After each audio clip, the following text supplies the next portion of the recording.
bom dia Rio de Janeiro, bom dia César Dias, bom dia Almir da Silva, bom dia também para Petrópolis com a amiga Ângela Almeida. Abraço grande a todos vocês que estão assistindo agora o nosso programa. O calor continua no Rio de Janeiro, não é mole não. Você está vendo lá no cantinho, doutor Hernando Sampaio, doutor Hernando, dá um adeuzinho aí. Já já ele vai estar conosco, um dos grandes cancerologistas do Rio de Janeiro, né? Também conhecido como oncologista, né?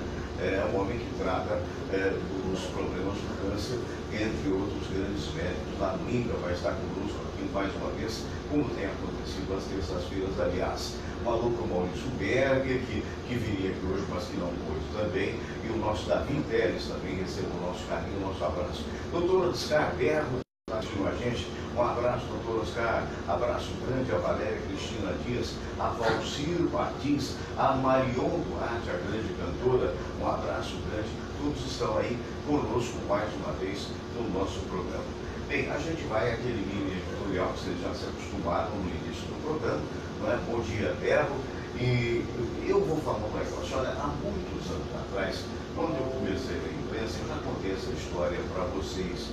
Eu comecei com 16 anos apenas. Fui fazer um teste naquela época, menor podia trabalhar, não era só aprendiz, e de repente fui ficando e fiquei. Estou até hoje no trabalho que sempre adorei fazer. Mas o que eu quero dizer é que lá nos idos dos anos 60, vereador não ganhava nada. É verdade, o cara que era o edil, ou mesmo a coisa, vereador, não ganhava nada para ser representando o povo, pelo contrário, era uma honra. Depois descobriram que fazer lei em causa própria é muito interessante para quem, infelizmente, só quer saber de ganhar dinheiro. Não que eu seja contra totalmente a remuneração do vereador, não é isso? Do vereador, do deputado estadual, do deputado federal, dos senadores. Só que eu me reservo o direito, como cidadão e como contribuinte, de dizer que não precisava ser tanto. Afinal de contas, poderia ser tanto se a média da remuneração do Brasil fosse algo fantástico. Por exemplo, a Noruega, onde lá está morando a minha ex-produtora, Aline Raibolt. Alô, Diamante Negro Souza, bom dia. Na Noruega, os salários são altos. E também o salário daqueles que ocupam postos de governo são também altos. Mas, digamos que sejam até mais altos que a média dos assalariados da Noruega, mas é uma média muito boa que dá para viver. E no Brasil, os salários dos nossos chegam a ser indecentes do ponto de vista do que ganha a maioria da população. Basta falar de aposentados. Nós estamos agora na iminência de uma reforma da Previdência que se faz necessária, porquanto o endividamento que existe é alto em função dos desgovernos que tivemos no passado. Inegavelmente, isso é algo que deveria acontecer. Mas a gente pergunta, por que não também reformar, antes de reformar a Previdência, ou ao mesmo tempo, concomitantemente, por que não reformar os altos salários que deputados têm, que senadores têm, enfim, são os homens de Brasília, são aqueles que votaram em causa própria, a exemplo do próprio Judiciário, que teve um aumento há pouco, ao apagar das luzes do governo Temer, em torno de 16%. É um negócio louco. E aí está acontecendo uma disparidade. Não é? Você vê verbas extraordinárias, né, de funcionários os mais diversos. Ainda ontem eu estava vendo, ao apagar das luzes, num telejornal, a acusação sobre um desses três que estão presos aí da Assembleia Legislativa, de que um cidadão comum que ganhava R$ 1.000 e poucos, R$ 1.500 e tal, teve depositado na sua conta 370 mil, se não for isso, é perto disso. Outro teve milhões depositados na sua conta. Fabiano Silva, bom dia. Flávio de Oliveira Raposo, bom dia. E aí a gente também fica sabendo que uma escritura registra que o senador eleito Flávio Bolsonaro recebeu 2 imóveis e mais 600 mil pela venda de um apartamento. Disse ontem a reportagem do jornal de televisão. O senador eleito disse que parte do sinal dessa compra foi paga em espécie e que depositou esse dinheiro na conta dele entre junho e julho de 2017. O comprador confirma que pagou cerca de R$100 mil em dinheiro, como se fosse absolutamente natural isso. Foi ali no banco, tinha os 100 mil em dinheiro e saiu com ele andando, porque não há perigo na rua do Rio de Janeiro, nas ruas do Rio. Mas, de acordo com a escritura, o pagamento de 550 mil aconteceu 3 meses antes das operações consideradas atípicas pelo COAF e 50 mil em agosto, em cheques no ato da escritura. Não vá perdendo, que é muito dinheiro. Eu também não estou muito acostumado com isso, mas vai ouvindo aí. O apartamento fica no último andar de um prédio em Laranjeiras, na zona sul do Rio. O imóvel tem 226 metros quadrados e dependências na cobertura. Flávio Bolsonaro comprou um apartamento na planta junto com a esposa. Pela escritura, a compra foi em dezembro de 2016 e o valor foi de R$1.700.000. O documento diz que em 2017 ele fez uma pergunta com Fábio Guerra e a mulher dele, Jordana Vinagre de Farias Guerra, deu o imóvel de Laranjeiras pelo valor de R$2.400.000. Quer dizer, o imóvel que ele comprou por R$1.700.000, ele deu pelo valor, excelente negócio, por R$2.400.000, em troca de um outro apartamento no bairro da Urca, uma sala de escritório na Barra da Tijuca e mais R$600 mil. A equipe de jornalistas falou com o Fábio Guerra no telefone, ele confirmou o que disse, o senador eleito Flávio Bolsonaro, de que parte do pagamento foi em dinheiro vivo e em 3 ou 4 parcelas. Dei o dinheiro em espécie, a média foi isso aí, não posso falar o certo, porque de repente foi 80, 120, 110, não sei bem, é tanto dinheiro que não sabe bem, mas a média foi essa mesmo, o resto foi tudo depósito.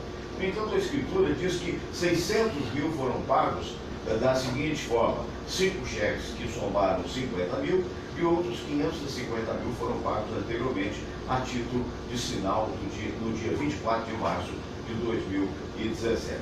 O senador eleito, Flávio Bolsonaro, alô, bom dia Marcelo Caldas Duarte, bom dia Marilene Zaparelli, disse que parte do dinheiro recebido como sinal é o dinheiro que foi depositado na conta dele em espécie nos meses de junho e julho, como aparece no relatório do COAF. O COAF mostrou que foram feitos 48 depósitos em espécie na conta do Flávio, todos de R$2.000, concentrados no autoatendimento da agência bancária, que fica dentro da Assembleia Legislativa, e sempre no mesmo valor, R$2.000. Total, 96 mil depositados entre junho e julho de 2017. A escritura não faz menção de outros depósitos nestes meses. Os 550 mil foram pagos em março e os 50 mil em agosto. Nas entrevistas que deu, no domingo, a Rede Record e Rede TV, Bolsonaro disse que depositou o dinheiro na conta dele, na Assembleia Legislativa do Rio, em 48 envelopes de 2 mil, porque era o local onde ele trabalhava, e que esse valor era o limite para cada depósito na Caixa Automática. Flávio Bolsonaro ainda não explicou por que optou por fazer 48 depósitos de R$2.000, com diferença de minutos em cada operação, em vez de depositar a totalidade do que recebeu em dinheiro de uma vez só na agência bancária, onde tem conta, era muito simples, bastava fazer um cheque no valor de 96 mil. Se você tem provimento, você deposita na caixa eletrônica, e nos dias e nas horas que foram depositados, não só naquela agência na Alerj tinha o caixa eletrônico, os caixas eletrônicos, como também tinha funcionários no caixa humano. Quer dizer, então é muito mais fácil você pegar 48 envelopes e ir depositando em cada uma na totalidade de R$2.000. Esse não está muito tonto com isso, né? Porque eu fico um pouco tonto, porque eu não estou acostumado a ouvir tanto dinheiro. Não é ironia, não. Na verdade é o seguinte, é a defasagem que existe entre aqueles que são deputados, que naturalmente conseguem não sei o quê, não é? Daqueles que não são, daqueles que estão aí trabalhando, batalhando. Não é que o deputado não possa trabalhar, não é isso. Mas quando você vê essa facilidade de dinheiro para um senhor ainda jovem, a gente fica impressionado. Puxa, é vocacionado para ganhar dinheiro. né? É impressionante. Nada tem a ver. General Mourão, que atualmente é o presidente do país, já que o Jair Bolsonaro voou para Davos, informou isso não atinge o governo, não tem a ver com o governo. Mas, claro, está dando mal-estar, de qualquer maneira, não é? A alegação por parte do Flávio Bolsonaro de que o COAF não poderia baixar o sigilo bancário dele, e já os juristas dizem que pode, porque o COAF, na verdade, é o controle das atividades financeiras do país. É a inteligência para o controle e justamente para evitar o quê? O êxodo de dinheiro. Para evitar o quê? A lavagem de dinheiro. Mas o que eu quero dizer é exatamente nesta imagem, que poderia ser outra. Aquele que é bolsonarista ferrenho, eu entendo perfeitamente, vai até alegar essa ou aquela emissora está com campanha contra. Não, não estamos com campanha contra. Porque tem que olhar também os filhos do Lula que roubaram muito mais, entre aspas, naturalmente, mas estão acusados. E claro que tem que olhar. Recentemente eu falava com um amigo meu, tem que olhar todos, né? Isso aí não quer ser roubo, pelo contrário, aparentemente é uma transação, mas uma transação muito talentosa e muito inteligente, porque num momento desse que nós estamos vivendo, de quase recessão, estamos tentando sair de uma recessão, com um país endividado, com a tentativa de fazer uma reforma agrária, você consegue comprar um apartamento por R$ 1.700.000 e vender dias após por R$ 2.400.000, olha, meus parabéns, porque o que a gente sabe é que houve uma deflação com relação aos apartamentos. O que a gente sabe é que apartamento está custando agora R$ 1 milhão, está valendo 800.000 e quem dá 700 o nego pega porque não há dinheiro. Então é inevitável você começar a rastrear todos esses políticos, da esquerda para a direita, com exceções daqueles que se declaram honestos. E nós tenhamos a capacidade de investigar essas pessoas para sabermos se realmente a honestidade não é falácia. Porque, na verdade, essas pessoas, elas conseguem coisas que nós, seres humanos comuns, cidadãos brasileiros, não conseguimos. Quer dizer, como é que pode, gente? É claro que tem um aspecto do bem-nascido. Alexandre Carvalho, bom dia. Maurício Berger, querido amigo, bom dia, bom trabalho para você. É claro que tem esse aspecto. Poxa, nasci bem, nasci numa família de classe média alta, né? Tive a oportunidade de estudar, que muitos não tiveram, né? Tive a oportunidade de me eleger, fantástico, porque o senhor Flávio Bolsonaro disse que não vive do dinheiro de deputado, né? E deputado, salvo engano, eu não sei bem ao certo, mas salvo engano ganha R$ 22.000 por mês, né? Mas que a empresa dele dá muito mais do que isso. Eu gostaria de saber, sou um cidadão brasileiro, sou contribuinte, eu gostaria de saber o que a empresa dele faz para dar mais dinheiro do que R$ 22.000 por mês. Porque eu conheço inúmeros empresários cariocas, brasileiros, lutadores, pequenos empresários, microempresários. Um dia eu conversava com muitos, Fernando, a minha empresa vende R$ 300.000, média por ano, né? E eu não consigo tirar 10 mil no final das contas. E tem que pagar empregado, tem que pagar o dobro, que é um negócio até que é promessa de campanha do Jair Bolsonaro de diminuir os impostos. Então é muito difícil. Quer dizer, então de repente você vê um jovem, com relação a mim, é um jovem, perdão, estou com 72 anos. O Flávio Bolsonaro, senador eleito, deve estar o quê? Com 35, 40, não sei. Então o jovem chega num patamar desses, é admirável.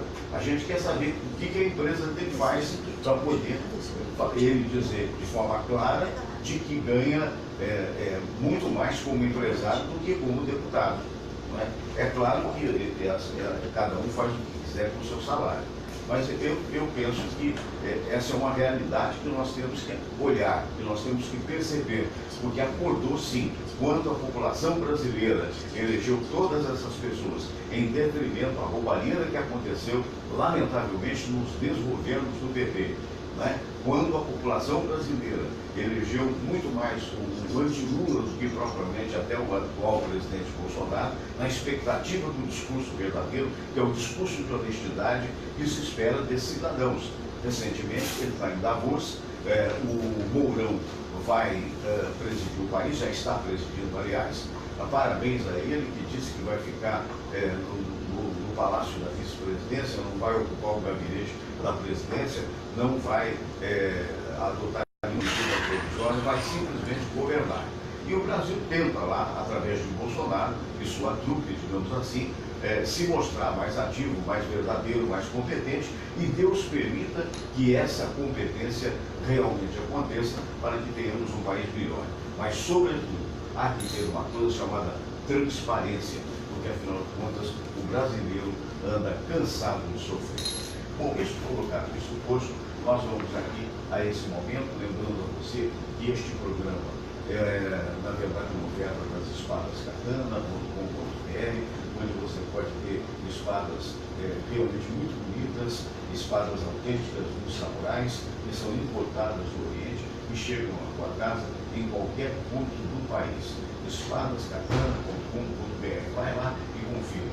Queria mandar um abraço para o meu amigo Álvaro da Camélia Flores, a Camélia com as melhores flores, os melhores buquês. E se você encomendar até às 5 horas da tarde, entrega em qualquer parte do Rio de Janeiro. Abraço ao Álvaro, para o Alvinho, abraço também para o Serginho, meu querido amigo de tantos anos. E queria também dizer para vocês, se você está pela Tijuca, vá almoçar no Caçador. O Caçador fica na Rua Pareto, 42, onde você pode ter uma comida realmente muito boa, uma variedade de empratados maravilhosos, além do alacarte. Caçador é uma bela casa do meu amigo Ari, do meu amigo Maurício e também do amigo Joaquim. Um abraço a todos vocês. E por fim, se você quiser fazer seguro, por favor, faça esse seguro no Bradesco Seguros, onde realmente você fica à vontade e você nem precisa ir à agência. Você bota Bradesco Online e você vai fazer o seguro. Isso é que é o importante, né? Nesse exato momento, vamos agora para aquele momento importante, que é o momento da oração, e depois a gente vai para a nossa sala de visitas, ou como eu mesmo chamo, para a nossa roda de debates. Na verdade, hoje nós temos um querido amigo entrevistado, o Dr. Hernani Sampaio. Vamos então agora para o momento de oração. E depois, a oração ecumênica que um dia Jesus nos ensinou. Deus nosso Pai, que sois todo poder e bondade, dai a força àqueles que passam pela provação. Dai a luz àquele que procura a verdade. Põe no coração do homem a compaixão e a caridade. Deus, dai ao viajor a estrela guia, ao aflito a consolação, ao doente o repouso.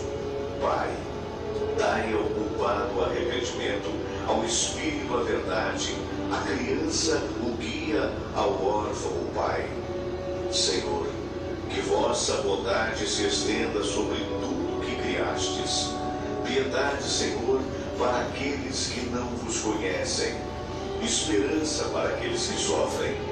Que a vossa bondade permita aos Espíritos Consoladores derramarem por toda parte a paz, a esperança e a fé. Deus, um raio, uma faísca do vosso amor pode iluminar a terra. Deixai-nos beber nas fontes dessa bondade fecunda e infinita, e todas as lágrimas secarão, todas as dores se acalmarão. Um só coração, um só pensamento subirá até vós, como um grito de reconhecimento e de amor. Como Moisés sobre a montanha, nós vos esperamos com os braços abertos, ó bondade, ó beleza, ó perfeição. E queremos de alguma forma alcançar a vossa misericórdia. Deus, dai-nos a força de ajudar o progresso a fim de subirmos até vós. Dai-nos a caridade pura, dai-nos a fé e a razão, dai-nos a simplicidade que fará de nossas almas o espelho onde há de se refletir a vossa santa imagem.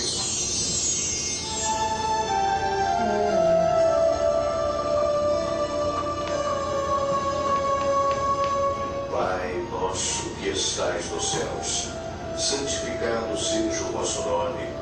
Venha a nós o vosso reino, seja feita a vossa vontade, assim na terra como no céu. O pão nosso de cada dia nos dai hoje. Perdoai, Senhor, as nossas ofensas, assim como nós perdoamos aqueles que nos ofenderam. E não nos deixeis cair em tentação, mas livrai-nos de todo mal. Porque teu é o poder, e tua é a glória, por todo sempre. Amém. Pois é, então tivemos aí esse momento de oração que vai para o Paulo Roberto Vasconcelos, que vai para Marilda Nunes, também para o Flávio de Almeida, Alzungaray, a todos vocês com o nosso carinho, nosso abraço. Um abraço também para o Alex Fernandes, para o professor Isaías Nascimento, curtindo as suas férias, né? E nós estamos chegando aqui, passando aqui a câmera para a Samira, enquanto eu vou lá para a sala conversar com esse querido amigo que é o Dr. Hernani Sampaio. Muito bom dia, Dr. Hernani, seja bem-vindo aí conosco mais uma vez. Que se você não tem acompanhado o programa, o Dr. Hernani Sampaio é um dos grandes oncologistas do Rio de Janeiro, lotado, digamos assim, no INCA há 44 anos, né, doutor Hernani? 44 anos, foi até homenageado pela sua assiduidade, pela sua competência, e a gente fica muito feliz com isso. Mas, doutor Hernani, eu queria fazer uma pergunta, porque eu tenho visto as reportagens que estão sendo constantemente levadas com relação à saúde, né? Que a gente sabe da abnegação dos médicos, a gente sabe também da abnegação de enfermeiros, de auxiliares de enfermagem, mas sabe que há uma escassez de verba, né? Que faz com que muitos dos hospitais do Rio de Janeiro estejam sem o funcionamento do aparelho de ar-condicionado, desse calorão que nós estamos vivendo de 40 graus. Pergunta para o médico: é verdade que sem a temperatura mais baixa, ou seja, com excesso de calor, a proliferação de bactérias é maior e arrisca a vida dos doentes?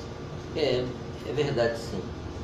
Inicialmente quero agradecer o convite do Fernando Eu Sérgio, estou honrado, imagine. da Samira, né? Sempre uma honra, um prazer muito grande voltar Muito obrigado. aqui a participar do seu programa. E com relação ao que você me perguntou, na realidade é isso mesmo. Que as temperaturas altas, né, fazem com que todos os micro-organismos, né, se proliferem de uma forma muito mais rápida do que o contrário, for uma temperatura mais baixa. Isso já é conhecido de toda a fisiologia, né, dos micróbios, e a gente vê isso na prática, né? Se você pega uma fruta, pega um pedaço de carne e coloca na temperatura quente, coloca no sol, por exemplo, esses alimentos eles vão estragar com muito mais facilidade do que o contrário, quando se põe na geladeira. É verdade. Não é verdade? Então isso faz parte da fisiologia, de como funciona, de como se proliferam as bactérias, vírus e os parasitos e assim por diante. Então, na realidade, tudo na vida, para os seres vivos, né, seja humanos, não humanos, a temperatura tem uma influência muito grande no funcionamento das suas células, lá no ponto inicial, e, consequentemente, no organismo como um todo. E tantos anos dedicados à medicina que o amigo tem, né? A gente sabe de outros trabalhadores abnegados, como é o caso até do Dr. Oscar Bel, que durante um período que até não foi muito longo, mas foi diretor dos hospitais federais do Rio de Janeiro, né? O Silvio Provenzano, que é o presidente do Conselho Regional de Medicina do Rio de Janeiro, que sempre está aqui conosco, juntamente com outros médicos, como o Cícero Munhoz. Nós temos tão bons profissionais de saúde. O que falta para haver uma mudança e que a saúde no Brasil funcione realmente? Quer dizer, a gente sabe que há casos isolados, é o exemplo do próprio INCA, que recupera tantas pessoas, né? A gente sabe de casos isolados também em outros hospitais não tão aparelhados, que também recuperam devido à excelência dos médicos. Mas o que falta para o todo ser tratado a sério no país? O que falta na realidade, Fernando, é respeito, né? Respeito e a população brasileira, respeito ao país, respeito às coisas públicas, né? E respeito principalmente às funções para que essas pessoas foram designadas. Que infelizmente no Brasil a gente vê o seguinte: quando uma pessoa é eleita vereador, deputado, senador, governador, prefeito, diretor de uma instituição pública, diretor de um hospital, a grande maioria, mais de 90%, ao invés de encarar aquilo como uma missão, né? como uma missão pública, né? Como missão pública, muitos encaram aquilo como uma forma de aumentar os seus benefícios pessoais, inclusive os financeiros.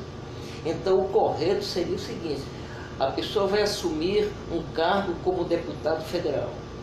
A pessoa tem que colocar o seguinte: a pessoa está ali, é um funcionário que foi eleito pelo povo e que teria que cumprir as suas missões no sentido de promover melhores condições de vida para o país e para a população. Claro.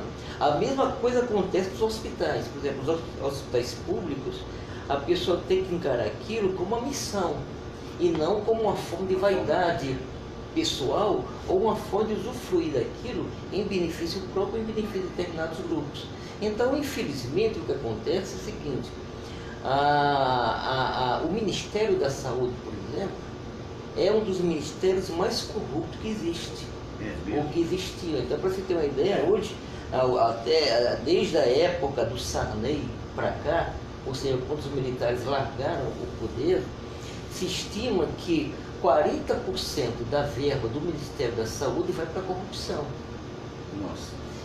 Então, o que acontece? Esse dinheiro indo para a corrupção era um dinheiro que teria que ser empregado no sentido de fazer com que aquele hospital funcionasse melhor, no sentido de que a população recebesse um tratamento com mais dignidade, mas que isso não acontece porque esse dinheiro que deveria estar sendo investido ali está no bolso dos corruptos. Eu me lembro que há muitos anos atrás eu fui convidado para ser diretor de uma instituição médica, inclusive, e eu não aceitei porque me foi oferecida uma proposta onde eu teria que dar 30% do orçamento daquela instituição para determinado grupo político. Meu Deus. Como eu falo sempre, a única herança que eu recebi do meu pai foi a honestidade, eu não aceitei esse tipo de coisa. Então, o que acontece? O correto, o ideal, o honesto, seria que as pessoas cumprissem ao pé da letra a função a que lhe foi destinada. Desde o vereador até chegar à presidência da República, desde o funcionário mais humilde da instituição, do faxineiro, cozinheiro, vigilante, até as direções dos hospitais, tivesse essa consciência que o dinheiro público é o dinheiro sagrado. Eu me lembro que houve uma ocasião que eu presidi uma licitação na área de alimentação hospitalar, e eu fiz dentro de todas as condições claras, honestas, lícitas, e uma determinada empresa muito grande ganhou a licitação. Ganhou por quê? Porque apresentou a melhor proposta, apresentou os melhores preços, apresentou as melhores condições, os melhores funcionários e assim por diante. Quando acabou a licitação, alguns dias depois, uma pessoa foi lá me procurar para me dar uma gratificação, um prêmio, um presente. Eu não aceitei. Esse presente era alguns milhares de dólares que daria para comprar um carro importado. Eu rejeitei, não aceitei. Não aceitei porque na hora que você aceita uma determinada propina ou uma coisa desonesta, você está ferindo o princípio básico que você recebeu da sua família, que é honestidade. E você, para você ter uma ideia, essa empresa não aceitei, eu exigi que, se por acaso fosse oferecido outra vez aquele tipo de coisa, essa empresa seria denunciada e automaticamente perderia a condição da venda, por assim dizer, da empresa que foi vencedora da licitação, e felizmente a coisa aconteceu porque nós temos que cobrar.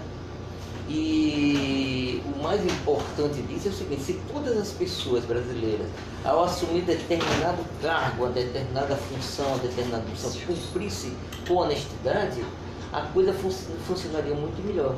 A Margaret Thatcher, que foi primeira-ministra britânica, ela dizia: não existe dinheiro público, existe dinheiro do povo. O dinheiro que está no Tesouro Nacional saiu dos nossos impostos, do nosso bolso.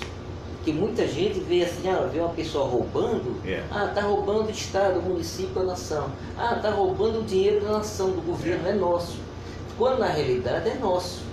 Então nessa corrupção toda que o Brasil, estima-se que do governo Sarney até agora foi roubado do brasileiro 10 trilhões de dólares. Nossa. Então, significa o seguinte, esses 10 trilhões que foram roubados estão no bolso de pouquíssimos, entendeu? Cada cidadão tem um centavozinho ali naquele roubo.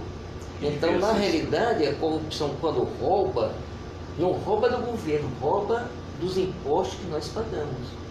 Então, por exemplo, alguns países, como por exemplo o Canadá, cada contribuinte, cada trabalhador, ele paga de impostos quase 40%. Só que esses 40% são vigiados. São vigiados de tal forma que há um retorno social. O cidadão dá 40% de imposto para o governo, mas tem saúde, tem educação, tem segurança, tem transportes bastante eficientes, tem estradas boas e assim por diante. No Brasil, infelizmente, é um dos países que mais se paga impostos no mundo e que menos retorno social tem.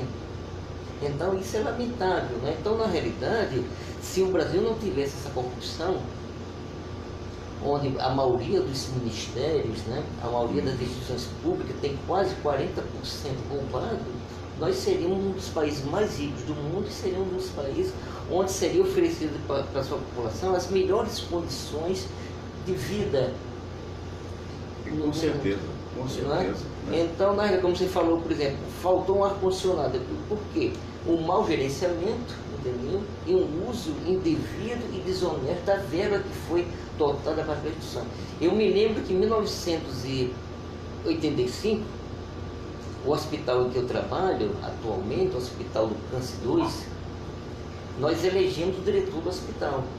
Na época, o hospital pertencia ao antigo INAMPS. O antigo INAMPS, que pertencia ao Ministério da Previdência Social. E esse nosso hospital, durante muitos anos, foi considerado o melhor hospital de câncer do Brasil, ali na rodoviária, na Rua Equador 831. Então, o que acontece? Quando nós assumimos, só para você ter uma ideia, tudo que nós íamos comprar, nós abrimos uma licitação. Porque uma prática nociva no Brasil de se abrir uma concorrência. Coloca um tom emergencial, então vamos supor, a pessoa vai comprar uma agulha. Uma agulha de aplicar injeções parenterais, por exemplo. Então, se você chama 3 empresas, as 3 empresas normalmente pertencem ao mesmo cartel. Aí, conclusão, uma agulha que custa R$1, por exemplo, um coloca 10, 11 e 12 o valor. A pessoa vai lá e compra uma coisa super faturada. Né? Eu me lembro que nós fizemos um trabalho no sentido de abrir concorrência, então ao invés de 3, apareciam 10, 20 e 30. Então isso fazia com que nós economizássemos o dinheiro. Só para você ter ideia, nessa época existia um cargo de assessoramento à direção do hospital. Sim. Foi o diretor que eu indiquei e foi eleito pelo voto dos funcionários como diretor da instituição, né?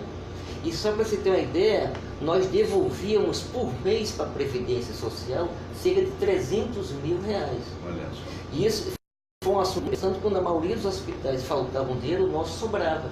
Sobrava por quê? Porque nós fazíamos um trabalho administrativo honesto, correto, sério, privilegiando o dinheiro público, né? Para você ter uma ideia, naquela época do Globo, do jornal o Globo, existia um colunista chamado Ibrahim Suede. Isso. Você deve se lembrar, né? E ele até colocou uma nota naquela coluna dele. Pela primeira vez na história do país, um hospital devolve por mês cerca de R$300 mil. Então, se no nosso hospital nós conseguimos fazer isso, todos os outros hospitais do Brasil e todas as outras instituições públicas do Brasil teriam condição de fazer o mesmo. Bastava a pessoa exercer o seu trabalho de forma honesta, digna e respeitosa ao povo e à nação brasileira. Doutor Hernando, me lembrei de uma história contada aqui por um médico. Graças a Deus nós temos um bom relacionamento com a classe médica, que naturalmente eu vou preservar o nome e o fato, porque eu não tenho autorização dele de falar e porque provavelmente aquilo que foi contado que eu julgo sério, ele não terá como comprovar. E aí seria fácil que houvesse em cima dele um processo por infâmia, por perjúrio, coisas desse... Perjúrio não, mas por, enfim, falso testemunho, seria essa a palavra certa. Ele me contou que certa feita, também um médico assim da nossa faixa etária, experiente e essa coisa, ele falou: Fernando, eu sempre fui chefe de clínica médica, mas eu nunca quis ser diretor. E em uma determinada ocasião, houve um hiato em que saiu um diretor e até entrar um outro, ele permaneceu nesse período tampão, digamos assim. E aí, quando ele foi ver a planilha dos medicamentos e tal, ele viu que um determinado medicamento que fazia o mesmo efeito do outro era oferecido por quase a metade do preço, mas que a diretoria anterior preferiu aquele outro que custava o dobro e era a mesma coisa. E ele automaticamente substituiu pelo menor preço em respeito ao dinheiro recebido por parte de Brasília, digamos assim, né? Então ele mudou isso. 2, 3 dias depois aparece o propagandista do laboratório, daquele que era remédio que era muito mais caro. Mas doutor, o senhor mudou o nosso medicamento? Eu não mudei não, é o mesmo medicamento, só que eu vou ser franco com você, eu estou pagando muito mais barato. E naquela época, não sei bem a data, mas talvez nos anos 80 e tal, o carro da moda eram carros mais chiques do que o carro que o diretor tinha. E o cidadão em questão desse laboratório, que era graduado, não era um laboratorista comum, era um graduado. Eu reparei que o senhor tem um carro de uns 10 anos e tal, o senhor está precisando ter um carro melhor. Aí ele olhou, que não é de ter papas na língua, e disse assim: olha, meu amigo, o carro que eu tenho é o que eu posso pagar. Então você trata de fazer o mesmo preço do outro, porque nós vamos fazer uma licitação, e se o seu preço for mais conveniente, ele vai ser o ganhador. E o cidadão foi embora meio contrariado, passou o dia inteiro ele naquela coisa de administração hospitalar. Quando ele sai do hospital para pegar o carro dele, os 4 pneus estavam esvaziados. E ele diz: Fernando, graças a Deus que durou por pouco tempo, que depois eu saí e não quis mais saber disso. Mas é um retrato de como é que o pessoal até pressiona, né? Para a pessoa entrar no propinoduto, como se diz, né? É porque, infelizmente, o Brasil tem essa cultura, né? Essa cultura da corrupção. A corrupção. Quando você encontra um administrador muito honesto, correto, a maioria das pessoas chama ele de bobo. Ah, você é bobo, não prevalece. Você é muito bobo, não sabe aproveitar o que a vida lhe dá, quando na realidade bobos são os outros que estão roubando, né? Estão roubando. Então o que acontece? Essa corrupção, ela se manifesta de várias formas, ou através de um dinheiro pago, de uma forma desonesta, ou às vezes muitos administradores, muitos médicos, muitas pessoas que se envolvem com as direções de diversas instituições públicas, né, hospitalares ou não, se deixam corromper por coisas mínimas. Ele pensa que aquilo não é a corrupção, mas é. É o oferecimento de uma passagem para um congresso médico, por exemplo. Que é muito comum, né? É o oferecimento de um brinde qualquer, tipo um perfume francês, um perfume importado, ou tipo um presente qualquer. E uma estada durante um congresso num hotel de luxo. A pessoa pensa que aquilo é uma benesse, um oferecimento do laboratório, mas no fundo é uma espécie de corrupção. Uma forma de porque o que vai acontecer? O que é que vai acontecer? Mais cedo ou mais tarde, essa pessoa que deu esse brinde vai cobrar. A mesma coisa como se fossem as campanhas eleitorais também. Essas campanhas que são patrocinadas, por exemplo, por instituições financeiras, como um banco. Um banco, por exemplo, banca a campanha de um determinado candidato a um cargo parlamentar, por exemplo. Sim. O banco tal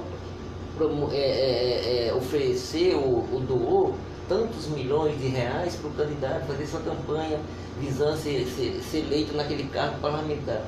O que acontece? Nada entre os desonestos é de graça.